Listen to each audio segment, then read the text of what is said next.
welcome back to day 3 of Turkey Trot Mystery Make-Along 2021. We are in the home stretch and we're changing our piece to make it much more three-dimensional today. So I figure if we're gonna change up our knitting, I'm gonna change up my hair too, so. By this point, you should have your day 3 instructions. Again, follow that same link we've been following for the past 2 days. It's provided in the video description box right down there below. Scroll all the way to the bottom of the post and you'll see the link for today's instructions. Or you can always purchase the ad-free PDF and follow along with that as well. Don't forget that you have to have your homework, day 1 and day 2, complete in order to move on to day 3. All of this builds up on top of one another. I really feel like after today, you're going to get a good grasp of what it is we are making. There might be a couple of Easter eggs in today's video for you to kind of have some clues, but my guess is that a lot of you will know exactly what's happening after you are done with today's part of the instructions. All right, guys, I know you can do this. We're going to jump right in and let's take a look where we left off. This looks familiar, right? Looks totally familiar. Here's where we are. This is where I am on my sample. I am ready to go for this next bit, and I know you are too. So let's just dive in. Let's just go. So first things off. We are going to begin working on this project right over here where my yarn is already attached. If you cut this, we are going to rejoin color A over here. We're going to work across these stitches. We will make one stitch right here, and then we're going to pick up and knit stitches all the way up to the top of this needle. Then we will work across these 7 stitches, pick up and knit stitches all the way down here, make one, and work across these stitches. Again, the flap is going to be left the way it is. Remember, my flap is over here because this is the second one. Your flap may be over here if you're making the first one. Doesn't really matter. But that's today's instructions, okay, in a nutshell. So the first thing we got to do is essentially prepare our needles, right? So we've had all of these stitches on a holder, and if I want to start knitting over here, I really need this needle over here, right? So here's what I'm going to do. I'm going to make it pretty easy. Simply slip the stitches. I'm going to slip the stitches over to the other needle, okay? So these are the 2 needles that have those 12 stitches. See there they are? There's the 2 needles that have the 12 stitches on them. There's the bottom of the cord. Everything's great. The problem is I need to start knitting right here. So what I'm going to do is I'm going to take this needle and I'm just going to slip these stitches over to that needle. So that way it will free up the needle that these stitches were on so I can start knitting with it. Okay? See that? Okay? By the time we're done with all this, we'll be back to 1 needle, so this needle here can just go away. All right, so let's jump in with our instructions.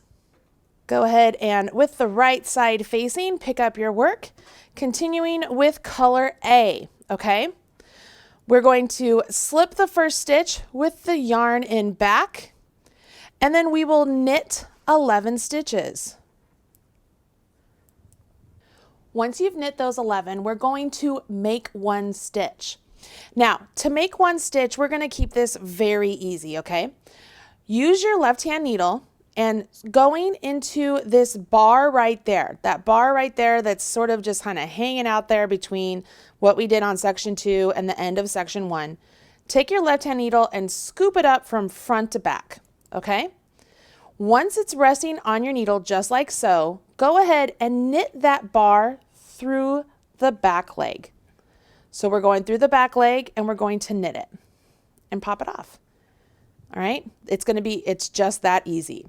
Now, because I like to be able to count my stitches that I'm getting ready to pick up and knit here easily, I'm going to add a marker here just so I know at what point I started picking up stitches, but you don't have to add that marker there. It's purely there just to help me like have a place to start, because what we want to do now is we're going to pick up stitches along this right edge of our work that we did on day 2.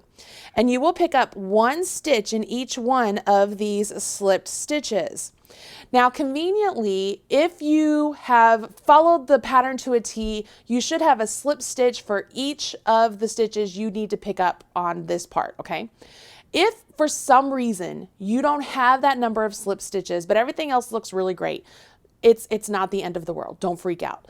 Just make sure you pick up the number of stitches that the pattern tells you to pick up. So if it tells you to pick up 20, but you for some reason can only pick up 18, find some way to pick up 20, all right? Does that make sense? You just need to make sure you have picked up the correct number of stitches, all right? It's pretty great. I just want to make sure you know the world is not ending if you don't have the correct number of slip stitches. It will be all right. Just make sure you do pick up and knit the correct number of stitches for the size you're making. So in order to pick up and knit stitches, you can do it with just your right needle, or you can use your left needle to help. So I'll show you how to use your left needle to help first. The first stitch that we're going to pick up is this one right here, okay? It's the first slip stitch that we did before we did that first garter ridge right here. So if I go into that slipped stitch with my left hand needle, like literally just go into it. You see that? I went from left to right, I went into it. Now it looks like there's 2 loops on my needle, and we're gonna treat it as if it's one. I'm gonna go into it as if to knit, take my yarn over my right hand needle, come out and off. So I've picked up and knit 1. I go to the next slip stitch, looks like 2. I'm gonna go in, so it looks like 2 loops. I'm gonna treat it as if it's 1, go in, yarn over my right hand needle, pop out and off. Go on to the next one.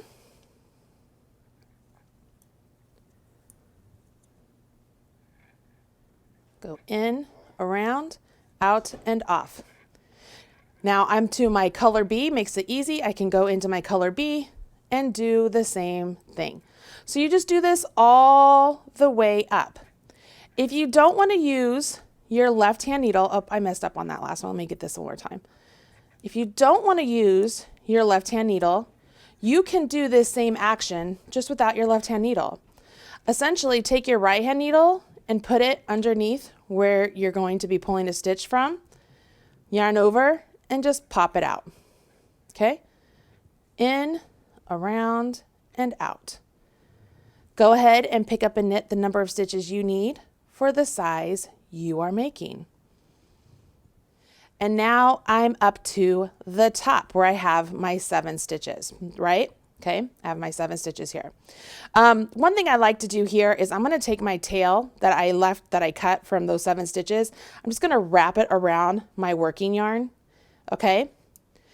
By wrapping that tail around the working yarn, you're essentially kind of weaving in the tail a little bit before we actually go back and weave in the tail.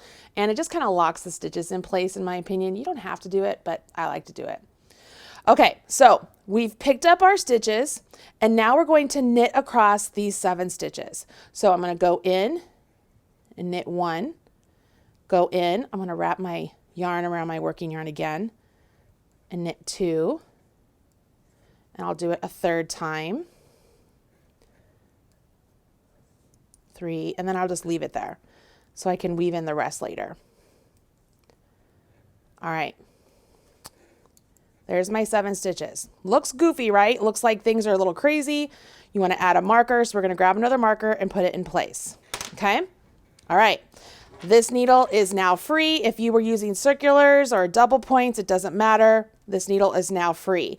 So I'm going to set that aside, and we're going to continue on. So now we got to pick up stitches along the left edge of what we did on day 2.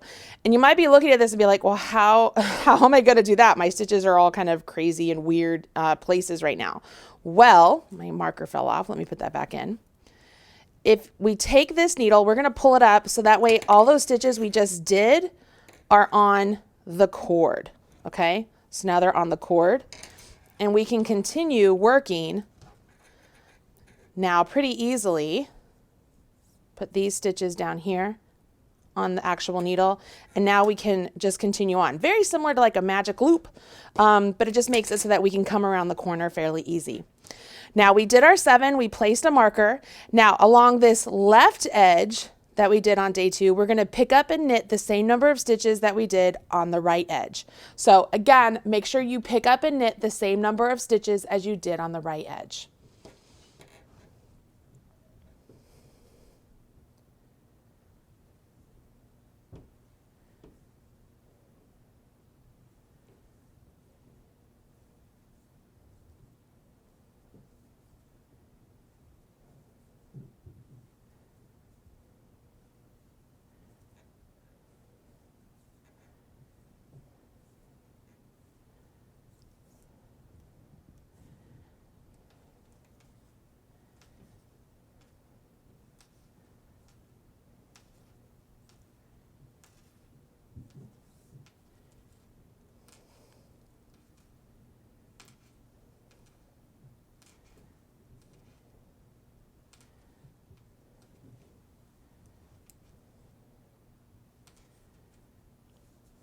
Once you get those stitches picked up, we want to go ahead and do another make one right here.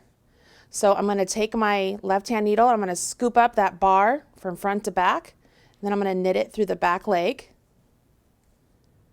And then I will knit all of my stitches to the end. And then all of a sudden I have all of my stitches on one long needle again.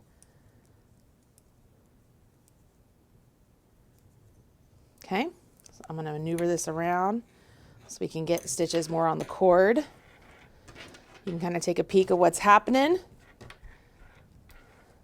Let me pull it back a little bit so you can see what's happening here. All right, so this is what we have.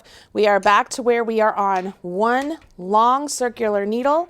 We have stitches from the first 12. We have stitches now picked up all the way around what we did on day 2 and stitches on the last 12. Pretty cool, right? And we have this flap out here.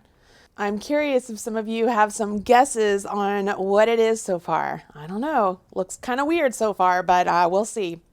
All right, so we have some options here. The pattern is written so that way we are doing some garter stitch sections here, all with color A. However, if you are interested and want to do some 2-row striping, you could do that. Obviously, you could take a look at the pattern, see how many rows of garter stitch is written in the pattern, and then divide it up between the 2 different colors if you wanted to do some 2-row striping for this part. Totally up to you. You could just use color A for this part if you want to. Totally up to you. You could go and do color B for this part if you want to. Totally up to you. Really, sky's the limit. I did write the pattern so that way this entire section is with color A, but I am going to talk about where you can substitute color B should you choose to. All right, hopefully that makes sense. So it's pretty easy at this point. We're going to turn our work with the wrong side facing. We will slip this first stitch with yarn in front and then knit all the way around to the last stitch, and we will purl one. Why? Because we always purl one on the last stitch on the wrong side. And then you will knit, and then you will repeat the wrong side, and then you will knit, and then you repeat the wrong side. And then instead of just knitting, we're going to do a little bit of decreasing right here and a little bit of decreasing right here. It's on the next wrong side row that we have to then get up and the whole game changes. We're going to do a little join as you go. So I think that you guys can absolutely work on your own for the next 7 rows. So I want you to get through row 8 until it's time to do the short rows, which is where everything changes, and we do that join as you go method, and we're going to close up this piece, and by then you're really going to have an idea of what this is. But let's go ahead, let's get through these garter rows. Don't forget that on row 7 there is a decrease there at the start and at the end, okay? And meet me back here when it's time for the short rows. Fun, fun, fun. I can't wait to see what you do with yours. All right, so we're gonna just sit back, enjoy the music a little bit, and get through these garter stitch rows. You can see here I've sped up the image just a little bit just so you can see how I maneuver the circular needles around the corner of the piece that we're using.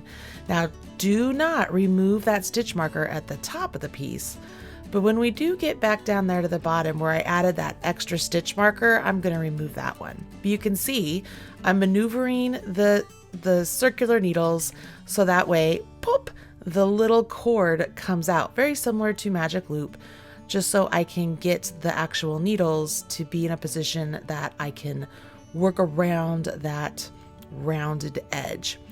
As I keep working the knit stitches all the way down this edge, when I come to that marker, I will remove it. Oops, if a stitch pops off, just put it back on. Pretty easy to do. Even the professionals have stitches pop off. It's not the end of the world. There it is. Oh, did I remove it? Oh, yep, tink back, remove it. Let's get rid of that. There we go. Okay, now I'm gonna get all the way to the end.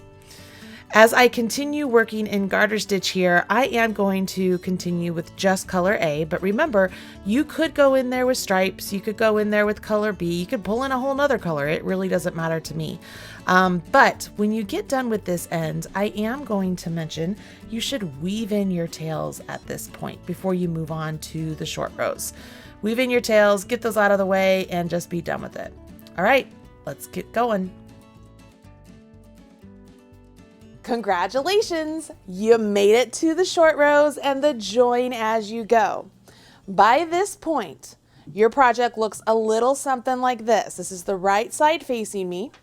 You should have a marker 3 stitches in from the left-hand needle.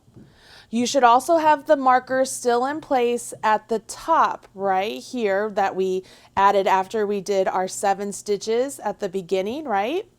And then your work is all the way over here getting ready to go. If your work looks like this, fantastic, you're ready to move on.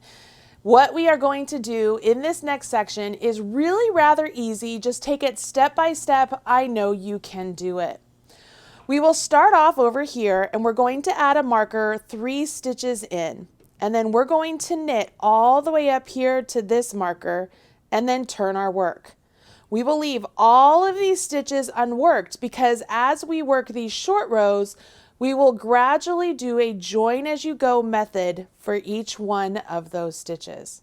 All right, might sound a little bit more difficult than it really is. I promise you, you can do this. Let's jump in. All right, I am still using my color A. I have the right side of the fabric facing me, and I am beginning the short row section.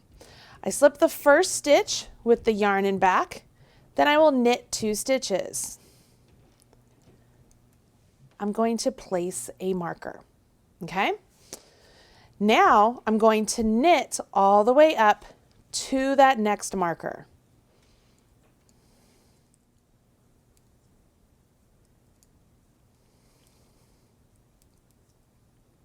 So I got to the marker. I will remove this marker and I will knit 1 after the marker. Okay, now I'm going to turn my work. See that? So I'm leaving all of these unworked. They're going to just hang out there. I've turned my work. Now we have the wrong side facing us, but we're not going to go all the way back down all of these stitches. We're just going to work across a select few stitches, making it so that we only have a few stitches on our needle that we're working back and forth with. Now, the pattern is written for you to continue on working with color A through this section. But if you are interested in having the bottom of your piece in your color B, this is where you're going to want to make that change. You are going to start this wrong side row with the yarn in back and slip a stitch, okay? Then we're going to knit 7.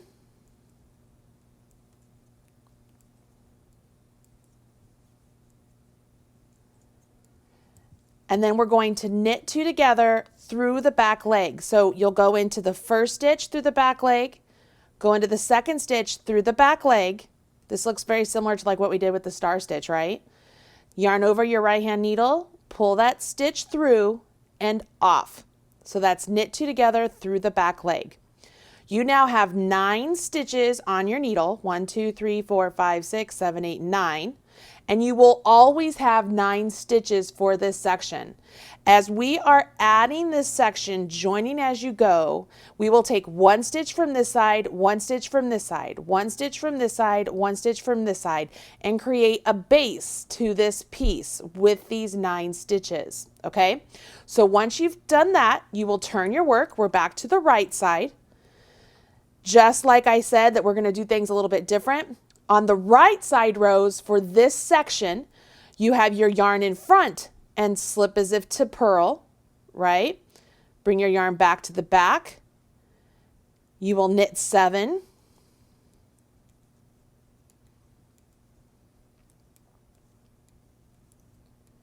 And what you will notice, it's obviously hard to see right now with the needle the way it is. Let me maneuver this. What you're going to notice is once you've knit those 7, you're going to come up to where there's 1 stitch and then there is a gap. Okay, so let me see here. That stitch got unknit. So there's my knit 7, and then we have 1 stitch and there's a gap here and then another stitch. What we're going to do on the right side, we are going to do a purl 2 together to close that gap. So bring my yarn forward, go into both of those stitches as if to purl, and purl those together to close that gap. And then turn your work. Okay? Now, just like when you were doing the body of the piece, you're going to have to maneuver your circular needles, sort of like a magic loop style, even though you're not working in the round, to make it easier for you to maneuver across these 9 stitches, but you can do it. So we're back to the wrong side. Remember, this changes. So you bring your yarn back to the back, slip that first stitch, knit 7,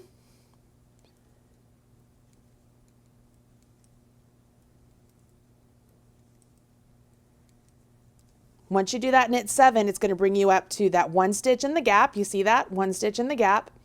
And when you're on the wrong side, you do a knit 2 together through the back loop or the back leg. Okay, knit 2 together through the back leg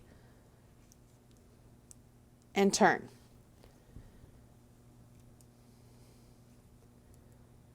We're on the right side of the work. I know it looks funny. Oh, I just dropped a stitch. I know it looks funny because it's all kind of crammed up here, but we're on the right side of the work.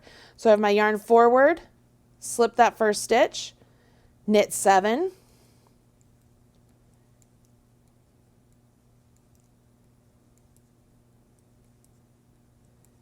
again, that brings me up to this gap. I'm on the right side of the fabric. You can tell quickly because you can see your star stitches there if you are ever in doubt. And so bring your yarn forward and purl 2 together. Turn your work. You're on the wrong side, so we want to slip with the yarn in back. What you're going to notice is you're going to get this nice column of knit stitches here where you've slipped. And then you're going to knit 7.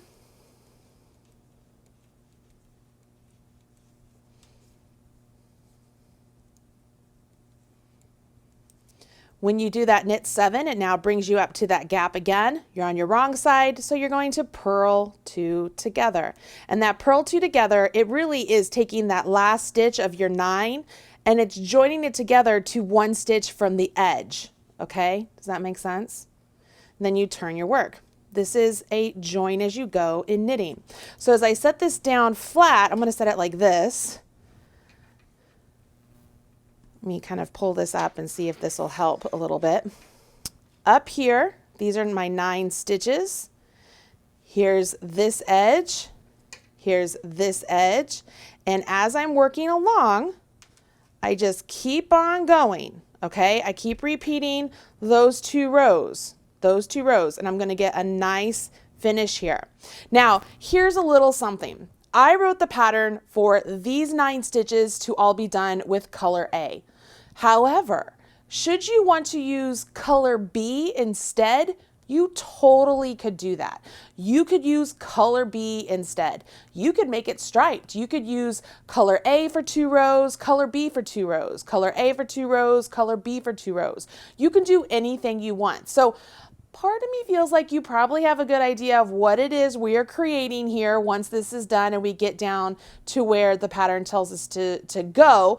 But you can have a lot of fun with this section of the piece. This is the bottom of the piece, okay? So if you want it to have like a little bit of a flare, like a Louboutin, and maybe have that red section visible, you guys kind of pick up what I'm putting out there, you could decide to have color B on the bottom of your piece, and it would have that little extra zhuzh. But if you want to continue on with color A, you could do that as well. All right, you have plenty of yarn to do anything you want. You can do whatever. So here's what you need to do. You are going to continue on working in this manner. Okay, let me pull this up. You're going to continue on working these 9 stitches and always joining to that 1 stitch on either side all the way to this marker. Okay, you have these markers down here. We want to get down to where we're at the marker. When you get to the marker, I want you to stop, and then you will be ready for day 4. That's where we're finishing it all up. But I'm really hoping that a lot of you, as you're working along with this, you're like, oh my gosh, it's really starting to take shape and look like fun. And I hope you're having fun more than anything. All right, I am going to work on mine. You work on yours. I will see you here tomorrow for day 4. It's the final day of the turkey trot. You're gonna have a finished piece, maybe 2, and with more than enough time to make a second one and enter for a chance to win prizes. All right, guys, that's everything. If you have not already, make sure you've smashed that like button, click subscribe, and I'll see you here tomorrow. Bye, guys.